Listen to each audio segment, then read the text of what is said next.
Hi friends, ಡ್ರಾಮಾದ last part ಇದು. ಏಮಿಯವರು ನಿಂಗೆ ರೂಮಿಂದ ಹೊರಗಡೆ ಬರ್ತಿದ್ದಾಗೆ ಶೈನ್ ಅವನನ್ನ ನೋಡ್ತಾ ಬೈತಾಳೆ, ನೀನು ನಿಜವಾಗ್ಲೂ ಈ ಮನೆ ಮಗನ? ಯಾವ ಹುಡುಗಿಯಿಂದ ನಿಮ್ಮಣ್ಣ ಏಲಿಯನ್ ಡೆತ್ ಆಯ್ತು, ನಿಮ್ಮಮ್ಮನ ಆರೋಗ್ಯ ಹಾಳಾಗೋದಕ್ಕೆ ಕಾರಣ ಆದ್ಲು, ಅವಳ ಬಗ್ಗೆ ನೀನು ಇಷ್ಟೊಂದು ಕಾಳಜಿ ಮಾಡ್ತಿದ್ಯಾ? ಆಗ ಏಮಿಯೋ ಹೇಳ್ತಾನೆ, ನಾನು ನಿನಗೆ ಎಷ್ಟೊಂದು ಸಾರಿ ಹೇಳಿದ್ದೀನಿ, ನೀನು ನಮ್ಮಮ್ಮಂಗೆ ಬರೀ ಅಸಿಸ್ಟೆಂಟ್ ಅಷ್ಟೇ, ನಿನ್ನ ನಡುವೆ ಯಾವುದೇ ಸಂಬಂಧ ಇಲ್ಲ, ನನಗೆ ನೀನು ಏನೂ ಅಲ್ಲ, ನೀನು ಈ ಫ್ಯಾಮಿಲಿ ಮೆಂಬರ್ ಅನ್ನೋ ರೀತಿ ನನ್ನ ಮೇಲೆ ಹಕ್ ಚಲಾಯಿಸೋದನ್ನ ಮೊದಲು ನಿಲ್ಸು. ಆಗ ಶೈನ್ ಕೇಳ್ತಾಳೆ, ನಾನು ನಿನಗೆ ಇಲ್ಲಿವರೆಗೂ ಏನೆಲ್ಲ ಸಹಾಯ ಮಾಡಿದ್ದೀನಿ, ನಿಮ್ಮಮ್ಮನ್ನ ನೋಡ್ಕೊಳ್ಳೋದ್ರ ಜೊತೆಗೆ ಕಂಪ್ನಿಲಿ ಸಹಾಯ ಮಾಡಿದ್ದೀನಿ, ಆದ್ರೆ ನೀನು ನಿನಗೆ ಏನು ಅಲ್ಲ ಅಂತ ಹೇಳ್ತಿದ್ಯಾ? ನೀನ್ ಇದನ್ನೆಲ್ಲ ರೂನಿಂಗ್ ವಾಪಸ್ ಬಂದಿದ್ದಾಳೆ ಅಂತ ಮಾಡ್ತಿದ್ಯಾ ಅಲ್ವಾ? ನನ್ನಲ್ಲಿ ಇಲ್ದಲೇ ಇರೋಂಥ ಟ್ಯಾಲೆಂಟು ಅವಳಲ್ಲಿ ಏನಿದೆ, ಮೊದಲು ನೀನು ಕೂಡ ನನ್ನನ್ನ ಇದೇ ರೀತಿ ಕೇರ್ ಮಾಡ್ತಿದ್ದೆ ಅಲ್ವಾ?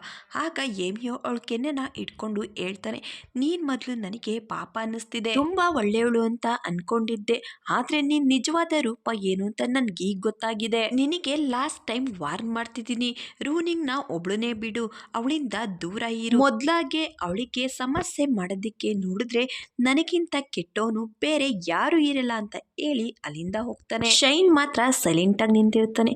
ನೆಕ್ಸ್ಟ್ ಸೀನ್ ಅಲ್ಲಿ ರೂನಿಂಗ್ ರೆಕಾರ್ಡಿಂಗ್ ನ ಆನ್ ಮಾಡಿ ಅವಳ ಕೆಲ್ಸನ ಮಾಡ್ತಿರ್ತಾಳೆ.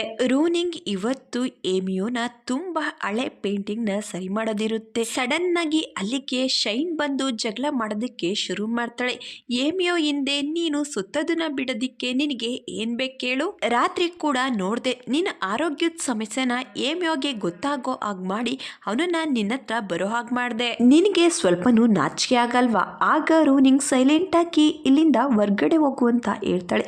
ಆಗ ಶೈನಿ ಹೇಳ್ತಾಳೆ, ನನಗೆ ನಿನ್ ಮೇಲೆ ದ್ವೇಷ ಇದೆ, ಅದು ಯಾವಾಗ್ಲೂ ಇರುತ್ತೆ, ಜೊತೆಗೆ ನಿಮ್ಮ ಅಪ್ಪ ಅಮ್ಮನ ಡೆತ್ ಆಗಿದ್ರಿಂದ ನನಗೆ ಯಾವುದೇ ಬೇಜಾರಿಲ್ಲ, ಯಾಕಂದ್ರೆ ಅವರು ನನ್ನನ್ನ ಯಾವಾಗ್ಲೂ ಕಸ ಹಾಕೋ ಡಸ್ಟ್ಬಿನ್ ಅನ್ನೋ ರೀತಿ ಟ್ರೀಟ್ ಮಾಡ್ತಿದ್ರು. ನಿನಗೆ ಏನ್ ಇಷ್ಟ ಆಗಲ್ಲ, ಟಾಯ್ಸ್, ಬಟ್ಟೆ, ಊಟ, ಸ್ಲಿಪ್ಪರ್ ಎಲ್ಲಾನು ನನಗೆ ಕೊಡ್ತಾ ಇದ್ರು. ಅವಳ ಮಾತು ಕೇಳಿ ರೂನಿಂಗ್ಗೆ ಬೇಜಾರಾಗುತ್ತೆ.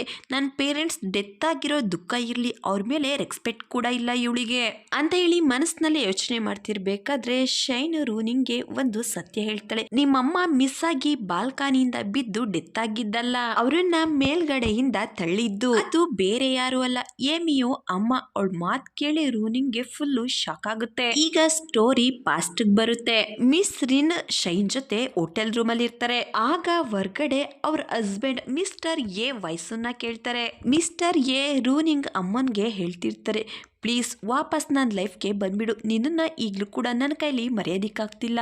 ಆಗ ಮಿಸ್ ಮೆಂಗ್ ಹೇಳ್ತಾರೆ, ಅದು ಸಾಧ್ಯನೇ ಇಲ್ಲ, ನಿನ್ಗೆ ಎಷ್ಟೊಂದು ಸಾರಿ ಹೇಳಿದ್ದೀನಿ, ನನ್ಗೆ ನಂದೇ ಆದ ಫ್ಯಾಮಿಲಿ ಇದೆ, ಪ್ಲೀಸ್ ನನ್ಗೆ ತೊಂದರೆ ಕೊಡ್ಬೇಡ, ನನ್ನಿಂದ ದೂರ ಇರು ಅಂತ ಹೇಳ್ತಾರೆ. ಇದನ್ನೆಲ್ಲ ಮಿಸ್ ರಿನ್ನು ಕೂಡ ಮೇಲ್ಗಡೆ ನಿಂತ್ಕೊಂಡು ಅವ್ರ ಮಾತನ್ನೆಲ್ಲ ಕೇಳಿಸ್ಕೋತಾರೆ. ಅದರಿಂದ ಅವರಿಗೆ ತುಂಬಾನೇ ಕೋಪ ಬರುತ್ತೆ. ಮಿಸ್ಟರ್ ಎ ಏನೇ ಹೇಳಿದ್ರು ಕೂಡ ಕೇಳೋದಕ್ಕೆ ತಯಾರಿರಲ್ಲ. ಆಗ ಮಿಸ್ ಮೆಂಗ್ ಹೇಳ್ತಾರೆ, 20 ವರ್ಷದಿಂದ ನಾನು ನಿನ್ನ ಪ್ರೀತಿ ಮಾಡ್ತಿದ್ದೆ, ಆದ್ರೆ ನೀನು ಫ್ಯಾಮಿಲಿಲಿ ಒಪ್ಪೋದಿಲ್ಲ ಅಂತ ಹೇಳಿ ಬೇರೆ ಯಾರನ್ನು ಮದ್ವೆ ಆದೆ. ಆಗ ಮಿಸ್ಟರ್ ಎ ಹೇಳ್ತಾರೆ, ನನ್ನ ಲೈಫ್ ಅಲ್ಲಿ ಮಾಡಿದ ದೊಡ್ಡ ತಪ್ಪು ಅಂದ್ರೆ ಮಿಸ್ ರಿನ್ನ ಮದ್ವೆ ಆಗಿದ್ದು, ಅದಕ್ಕೆ 20 ವರ್ಷದಿಂದ ನಾನು ಸಹಿಸ್ಕೊಂಡ್ ಬರ್ತಿದ್ದೀನಿ, ನನ್ನ ಲೈಫ್ ಅಲ್ಲಿ ಖುಷಿ ಅನ್ನೋದೇ ಇಲ್ಲ, ಅದನ್ನ ನೀನ್ ಮಾತ್ರ ವಾಪಸ್ ತರೋದಿಕ್ ಸಾಧ್ಯ. ಇದನ್ನ ಕೇಳಿ ಮಿಸ್ ರಿನ್ ಕೋಪ ಮತ್ತಷ್ಟು ಹೆಚ್ಚಾಗುತ್ತೆ. ಮಿಸ್ ರಿನ್ ಅವ್ರ ಗಂಡನ್ನ ಅವ್ರ ಕಡೆ ಮಾಡ್ಕೊಳ್ಳೋದಕ್ಕೆ ತುಂಬಾನೇ ಟ್ರೈ ಮಾಡಿರ್ತಾರೆ, ಆದ್ರೆ ಮಿಸ್ಟರ್ ಎ ಮನ್ಸಲ್ಲಿ ಮೆಂಗ್ ಮಾತ್ರ ಇರ್ತಾರೆ. ಮಿಸ್ ಮೆಂಗ್ ಮೇಲ್ಗಡೆ ನಿಂತ್ಕೊಂಡು ರೂನಿಂಗ್ ನ ಕೂಗ್ತಾ ಇರ್ತಾರೆ, ಯಾಕಂದ್ರೆ ರೂನಿಂಗ್ ಅವ್ರ ಅಮ್ಮನ ಮೇಲೆ ಕೋಪ ಮಾಡ್ಕೊಂಡು ಹೋಗ್ತಿರ್ತಾಳೆ.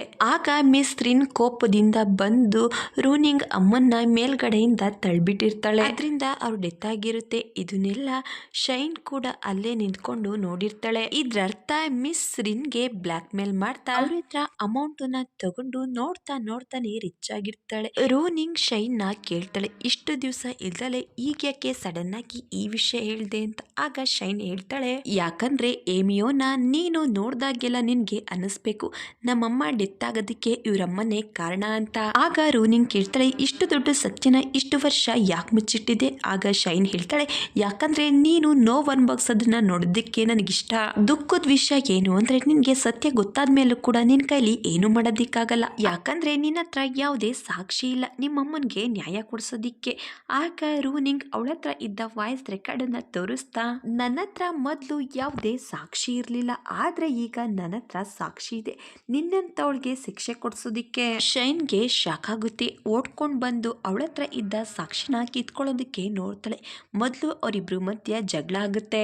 ಸಮಯ ನೋಡ್ಕೊಂಡು ರೂನಿಂಗ್ ನ ಬಾಲ್ಕನಿಯಿಂದ ತಳ್ಳಿಬಿಡ್ತಾಳೆ. ಸಮಯಕ್ಕೆ ಸರಿಯಾಗಿ ಬಂದು ಏಮಿಯೋ ರೂನಿಂಗ್ ನ ಕಾಪಾಡ್ತಾನೆ. ಅವಳ ಕೈನ ಬಿಡೋದಿಕ್ಕೆ ಅವನು ತಯಾರೇ ಇರಲ್ಲ.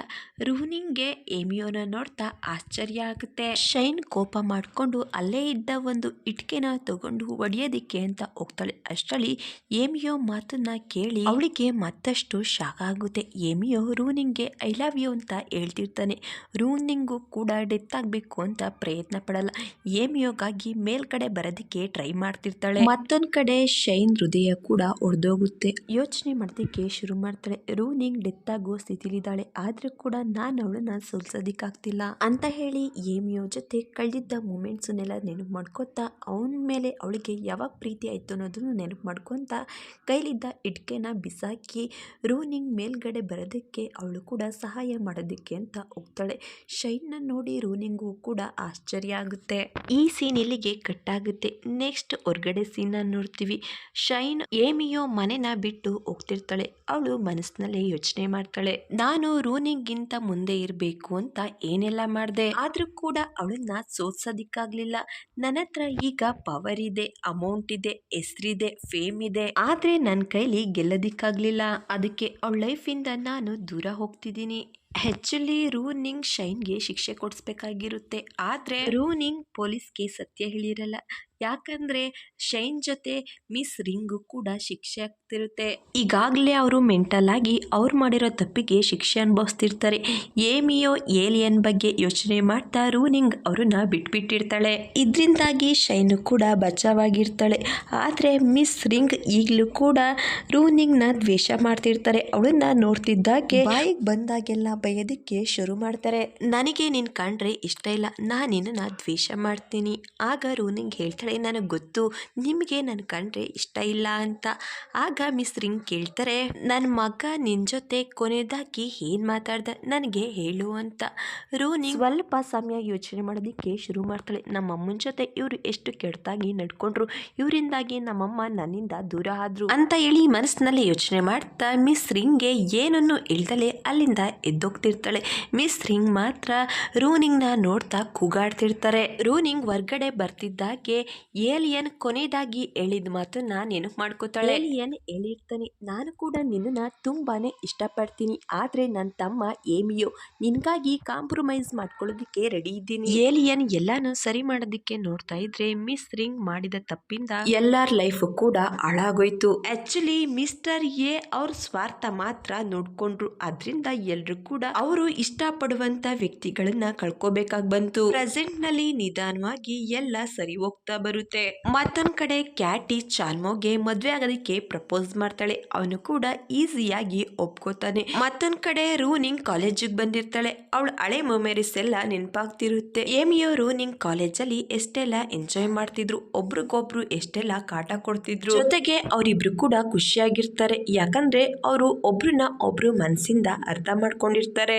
ಈ ಎಲ್ಲಾ ಮೂಮೆಂಟ್ಸ್ ನೆನಪು ಮಾಡ್ಕೊಂಡ್ಮೇಲೆ ರೂನಿಂಗ್ ಪ್ರೆಸೆಂಟ್ ನಲ್ಲಿ ಹೇಳ್ತಾಳೆ, ಏಮಿಯೋ ನಾನ್ ನಿನ್ನನ್ನ ತುಂಬಾನೇ ಇಷ್ಟಪಡ್ತಿದ್ದೀನಿ. ಅಷ್ಟರಲ್ಲಿ ಅಲ್ಲಿಗೆ ಏಮಿಯೋ ಕೂಡ ಬಂದಿರ್ತಾನೆ. ರೂನಿಂಗ್ ಮಾತನ್ನ ಕೇಳಿಸ್ಕೊಂಡು ಅವನಿಗೆ ತುಂಬಾನೇ ಖುಷಿಯಾಗಿರುತ್ತೆ. ನಿಧಾನವಾಗಿ ರೂನಿಂಗ್ ಕೂಡ ಹುಷಾರಾಗ್ತಿರ್ತಾಳೆ. ಫೈನಲಿ ರೂನಿಂಗ್ ಏಮಿಯೋ ಲೈಫಿಗೆ ಬರೋದಿಕ್ಕೆ ತಯಾರಾಗಿರ್ತಾಳೆ.